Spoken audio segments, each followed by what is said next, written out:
हिंदू धर्मात एकादशीला खूप महत्त्व आहे. एकादशीच्या दिवशी भगवान विष्णूची पूजा केली जाते. एकादशी व्रताची माहिती अनेकांना असेल. एकादशी तिथी दर महिन्याला दोनदा कृष्ण पक्ष आणि शुक्ल पक्षात येते. संपूर्ण वर्षात एकूण 24 एकादशी आणि अधिक मास असताना 26 एकादशी असतात. पण अनेकांना कदाचित माहिती नसेल की एकादशी व्रताची सुरुवात कशी झाली. चला जाणून घेऊया. उत्पत्ती एकादशीचे महत्त्व काय आहे, त्याची पौराणिक कथा काय आहे, उत्पत्ती एकादशीची पूजा कशी केली जाते. व्हिडिओ स्किप न करता अगदी शेवटपर्यंत पहा. हाय हॅलो नमस्कार, मी आरती. माझ्या द स्मार्ट गुरु निवड या चॅनलवर अगदी मनापासून स्वागत करत आहे. उत्पत्ती एकादशी ही एकादशीचे व्रताची सुरुवात मानली जाते. कार्तिक महिन्याच्या कृष्ण पक्षात येणारी एकादशी उत्पत्ती एकादशी म्हणून ओळखली जाते. हिंदू मान्यतेनुसार उत्पन्न एकादशी व्रत दरवर्षी कार्तिक महिन्यातील कृष्ण पक्षातील एकादशी तिथीला पाळले जाते. 2024 मध्ये उत्पत्ती एकादशी मंगळवार 26 नोव्हेंबर रोजी साजरी होत आहे. कार्तिक कृष्ण दशमीपासून या व्रताची तयारी केली जाते. या दिवशी तांदूळ आणि मसूर यांचे सेवन निषिद्ध मानले जाते. या दिवशी भगवान श्री विष्णूची मनोभावे पूजा करून व्रत केल्यास अनंत पुण्य प्राप्त होते. या व्रताची पौराणिक कथा जाणून घेऊया. उत्पत्ती एकादशी व्रतकथा. उत्पत्ती एकादशीच्या कथेनुसार सत्ययुगात मोर नावाच्या राक्षसाचा जन्म झाला. तो खूप मजबूत आणि भयानक होता. त्या भयानक राक्षसाने इंद्र, आदित्य, वसु, वायू, अग्नी इत्यादींचा पराभव करून सर्व देवांना पळवून लावले. तेव्हा इंद्रासह सर्व देव भयभीत झाले आणि त्यांनी सर्व कथा भगवान शिवांना सांगितली आणि म्हणाले, हे कैलासपती, सर्व देव मूळ राक्षसाला घाबरून नश्वर जगात भटकत आहे. यावर भगवान शिव म्हणाले, हे देवांनो, तिन्ही जगाचा स्वामी आणि भक्तांच्या दुःखाचा नाश करणाऱ्या भगवान विष्णूकडे जा. ते तुमचे दुःख दूर करू शकतात. भगवान शंकराचे असे शब्द ऐकून सर्व देव क्षीरसागरात पोचले. परमेश्वराला तिथे झोपलेले पाहून त्यांनी हात जोडून त्यांची स्तुती करण्यास सुरुवात केली. हे देवतांच्या स्तुतीत पात्र असलेल्या परमेश्वरा, देवांचे रक्षण करते मधुसूदन, आपल्यास पुन्हा पुन्हा नमस्कार असो. आपण आमचे रक्षण करा. असुरांच्या भीतीने आम्ही सर्व आपल्याकडे आश्रयाला आलो आहोत. आपण या जगाचे निर्माता, पालक, पर्वतक आणि पालनकर्ता आणि संवारक आहात. सर्वांना शांती प्रदान करा. आपण आकाश आणि पाताळही आहात. ब्रह्मा, सूर्य, चंद्र, अग्नी, द्रव, होम, प्रसाद, मंत्र, तंत्र, जप, यजमान, यज्ञ, कर्म, कर्ता आणि उपभोग करता या सर्वांचेही आपण पिता आहात. आपण सर्वव्यापी आहात. आपल्याशिवाय तिन्ही लोकांमध्ये चल किंवा अचल असे काहीही नाही. अरे देवा, राक्षसांनी आमच्यावर विजय मिळवला आणि स्वर्गातून आम्हाला दूर केले आणि आम्ही सर्व इकडे तिकडे धावत आहोत. कृपया आम्हा सर्वांचे त्या राक्षसांपासून रक्षण करा. इंद्राचे असे शब्द ऐकून भगवान विष्णू म्हणाले, हे इंद्र, तो मायावी राक्षस कोण आहे ज्याने सर्व देवांवर विजय मिळवला आहे? त्याचे नाव काय आहे? त्याच्याकडे किती शक्ती आहे आणि तो कोणाच्या संरक्षणाखाली आहे आणि त्याचे स्थान कोठे आहे, हे सर्व सांगा. भगवंताचे असे शब्द ऐकून इंद्र म्हणाले, भगवान, प्राचीन काळी नदीजंग नावाचा एक राक्षस होता. त्याला मूर नावाचा अत्यंत शूर आणि प्रसिद्ध पुत्र होता. त्याचे चंद्रावती नावाचे नगर आहे. त्याने सर्व देवांना स्वर्गातून हाकलून दिले आहे आणि तिथे आपला अधिकार स्थापित केला आहे. त्याने इंद्र, अग्नी, वरुण, यम, वायू, ईश, चंद्र, नैऋत इत्यादींचे स्थान घेतले आहे. सूर्य बनून स्वतः प्रकाशित करतोय.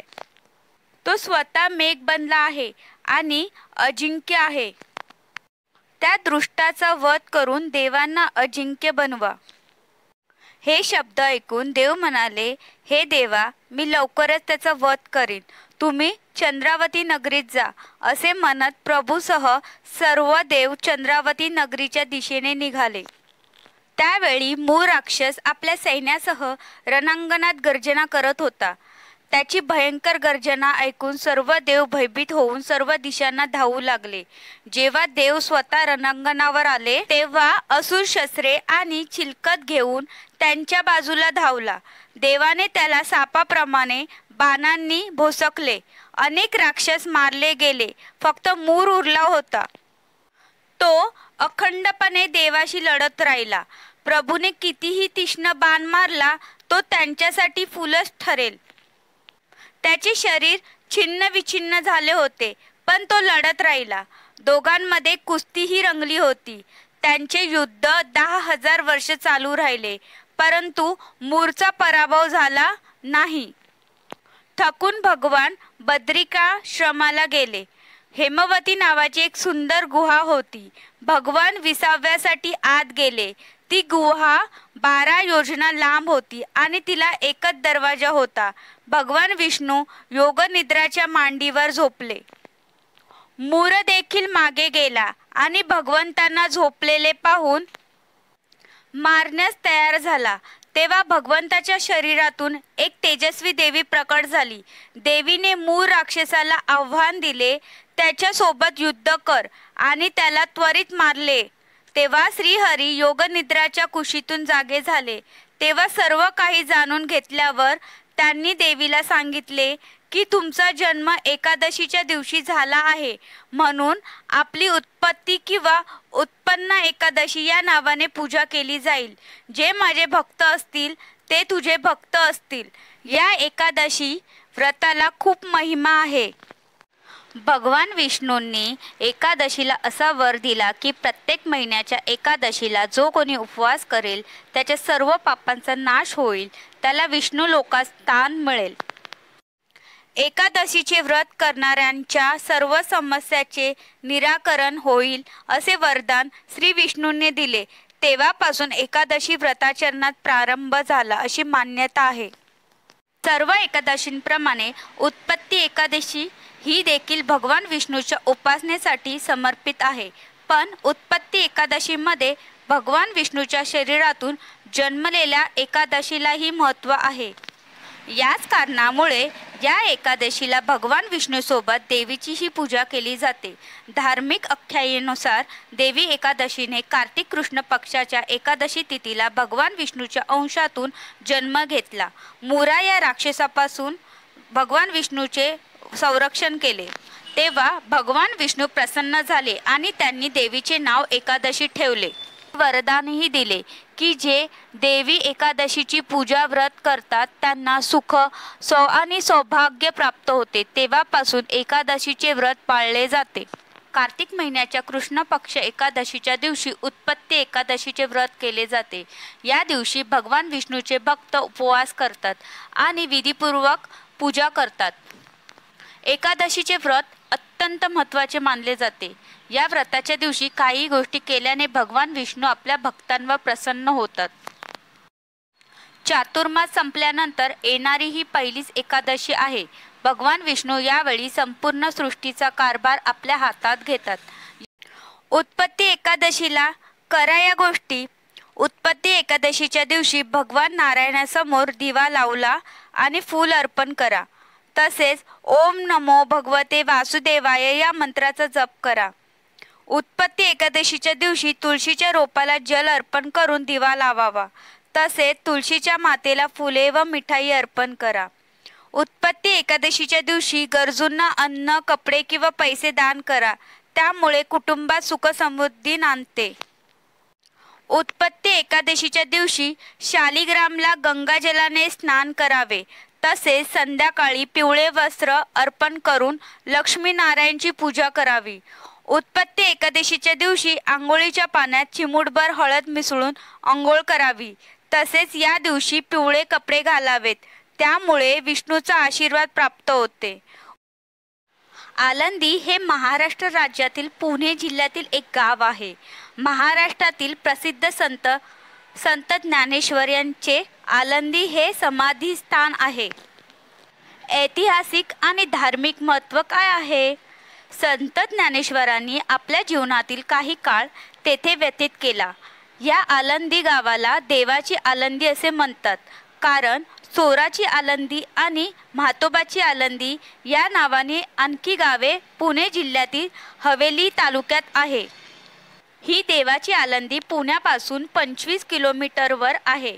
वारकरी लोकांसाठी तसेच समस्त मराठी जणांसाठी या आळंदीला मोठे महत्त्व आहे. ज्ञानेश्वरांनी वयाच्या 19व्या वर्षी येथे 1296 साली जिवंत समाधी घेतली. त्या जागी एक सुंदर समाधी मंदिर बांधण्यात आले असे सांगितले जाते. आषाढ महिन्यातील एकादशीला आळंदीहून निघून पंढरपूरला ज्ञानेश्वराची पालखी जाते. या पालखीसोबत लाखो वारकरी अंदाजे 216 किलोमीटर अंतर पायी चालत पंढरपूरला विठोबाच्या दर्शनासाठी जातात. आळंदी मंदिर. आळंदी हे शहर इंद्रायणी नदीच्या तीरावर वसलेले आहे. संत ज्ञानेश्वर समाधी मंदिराच्या मागच्या बाजूला नदीवर असलेला घाट अतिशय सुंदर आहे. आळंदीचा इतिहास पाहूया.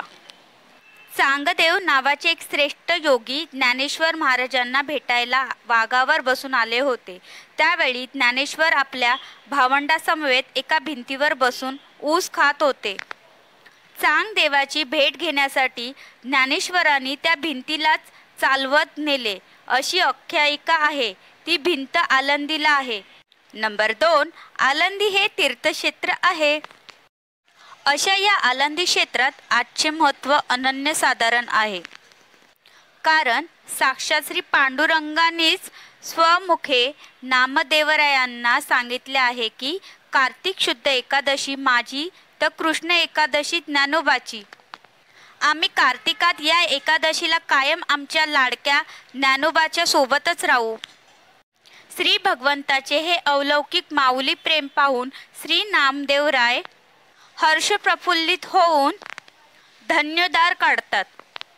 कार्तिक कृष्ण अष्टमीपासून ते त्रयोदशीपर्यंत जो कोणी माझ्या परमप्रिय श्री ज्ञानराज माऊलींचे स्मरण, वंदन, पूजन, भजन, नमन, चरित्र गायन व नामस्मरण करेल त्यांच्यावर मी प्रसन्न होईन असा प्रत्यक्ष आनंदकंद भगवान श्री पंढरीनाथांचाच आशीर्वाद आहे. म्हणूनच आजपासून त्रयोदशीपर्यंत सद्गुरू भगवान श्री माऊलींच्या संजीवन समाधीस वारंवार साष्टांग दंडवत. आज कार्तिकी वारी. पहाटे पवमान पंचसुक्ताच्या अभिषेकाने उत्सवास सुरुवात होते. दुपारी श्री माऊलींची पालखी नगर परिक्रमेस बाहेर पडते व हजेरी मारुती मंदिरात सर्व दिंड्यांच्या हजेऱ्या होऊन पालखी सोहळा पुन्हा मंदिरात परत येते. उद्या द्वादशीला श्री माऊलींच्या रथातून मिरवणूक निघते व गोपाळपुऱ्यातून फिरून परत येते. परवा त्रयोदशीला श्री माऊलींच्या समाधी उत्सव साजरा होतो. वारकरी संप्रदायात त्या उत्सवाला अतिशय महत्त्व आहे. आळंदीचा व तिचे अक्षय अधिष्ठान असलेल्या श्री माऊलींचा महिमा गाताना सर्व संत वेडावून जातात. आळंदी यात्रेनिमित्त आज आपण संत ज्ञानेश्वर व चांगदेवाची एक कथा पाहूया. 13व्या शतकात चांगदेव नावाचे महान योगी होऊन गेले. त्यांना सर्व योगविद्या प्राप्त होत्या. योगविद्येच्या शक्तीने ते 1400 वर्षे जिवंत होते. त्यांना आपल्या ज्ञानाचा अहंकार झाला होता. चांगदेवांना जेव्हा ज्ञानेश्वराच्या ज्ञानाबद्दल व चमत्काराबद्दल समजले तेव्हा त्यांनी ज्ञानेश्वरांना पत्र लिहायला घेतले. पण ज्ञानेश्वर फक्त 15 वयाचे असल्याने त्यांना चिरंजीव लिहावे हा त्यांचे ज्ञान खूप मोठे म्हणून त्यांना तीर्थरूप लिहावे हे न समजल्याने त्यांनी आपल्या दूताकरवी एक कोरा कागद संदेश म्हणून ज्ञानेश्वरांना पाठवला. कोरा कागद बघून मुक्ताई म्हणाली, एवढी तपश्चर्या करून चांगदेव कोरा तो कोराच राहिला. त्या कागदावर वेदातील 65 ओव्या लिहून ज्ञानेश्वरांनी तो कागद चांगदेवाला परत पाठवला. ज्ञानेश्वरांनी उपदेशपर लिहिलेले ते 65 ओव्यांचे पत्र म्हणजे चांगदेव 65 हा ग्रंथ होय. चांगदेवाला राग आला. आपले योग सामर्थ्य दाखवण्यासाठी शिष्य समुदाय बरोबर घेतला व स्वस्त एका वाघावर बसून हातात विषारी नागाचा चाबूक घेऊन हजारो लोकांसोबत मिरवणुकीने ज्ञानेश्वरांना भेटायला निघाले. मिरवणूक आळंदी गावात शिरली. ज्ञानेश्वरांना ही वार्ता समजली तेव्हा ते आपल्या भावंडासोबत झोपडीच्या पडक्या भिंतीवर बसले होते. चांगदेवाच्या स्वागतासाठी त्यांनी निर्जीव भिंतीत चैतन्य निर्माण करून तिलाच आपले वाहन बनवले व भावंडासह उडत्या भिंतीवरून चांगदेवाच्या स्वागताला निघाले. हे दृश्य पाहून चांगदेवाचा अहंकार नष्ट झाला व तो ज्ञानेश्वराचा भक्त बनला. ही भिंत आजही आळंदीला पाहायला मिळते. आळंदी यात्रा. आळंदी यात्रा ही कार्तिक महिन्यातील उत्पत्ती एकादशीला साजरी केली जाते. ही यात्रा महाराष्ट्रातील आळंदी येथे होते. या दिवशी लाखो भाविक संत ज्ञानेश्वर महाराजांच्या समाधी स्थळाला दर्शनासाठी येतात. या दिवशी संत ज्ञानेश्वर महाराजांचा संजीवन समाधी सोहळा साजरा केला जातो. आळंदी यात्रेचे महत्त्व. नंबर 1. संत ज्ञानेश्वर महाराजांचे दर्शन. संत ज्ञानेश्वर महाराजांचे दर्शन घेणे हे या यात्रेचे मुख्य उद्देश आहे. नंबर 2. धार्मिक अनुभव. या यात्रेद्वारे भाविकांना आध्यात्मिक शांती आणि सद्गुरूंच्या कृपेचे अनुभव मिळतो. नंबर 3. सांस्कृतिक अनुभव. या यात्रेतून महाराष्ट्राची समृद्धी, सांस्कृतिक परंपरा आणि भक्तिभावना अनुभवता येते. यामुळे उत्पत्ती एकादशी आणि आळंदी यात्रा या दोन्ही घटना एकमेकांशी जोडल्या गेल्या आहेत. या दिवशी आळंदीला जाऊन संत ज्ञानेश्वर महाराजांचे दर्शन घेणे हे अनेक भाविकांसाठी एक विशेष अनुभव असतो. उत्पन्ना आणि उत्पत्ती एकादशीमध्ये फरक काय आहे? खरं तर उत्पन्ना आणि उत्पत्ती या दोन्ही शब्दाचा अर्थ जन्म असा होतो. त्यामुळे उत्पन्ना एकादशी आणि उत्पत्ती एकादशी या दोन्ही नावांनी एकाच एकादशीला संबोधले जाते. उत्पत्ती एकादशीची पूजा पद्धत. एकादशीच्या दिवशी सकाळी उठल्यावर सर्वप्रथम व्रताचे व्रत करावे. सकाळी सर्व कामे उरकून आंघोळ करावी, देवाची आराधना करावी आणि व्रताची कथा अवश्य ऐकावी. या व्रतामध्ये भगवान विष्णूला फक्त फळे अर्पण करा. रात्री भजन कीर्तन करावे. कळत नकळत काही चूक झाली असेल त्यासाठी भगवान श्रीहरींकडे क्षमा मागावी. द्वादशी तिथीच्या दिवशी सकाळी ब्राह्मण किंवा गरीब व्यक्तीला अन्नदान केल्यानंतर दक्षिणा द्या आणि नंतर उपवास सोडा.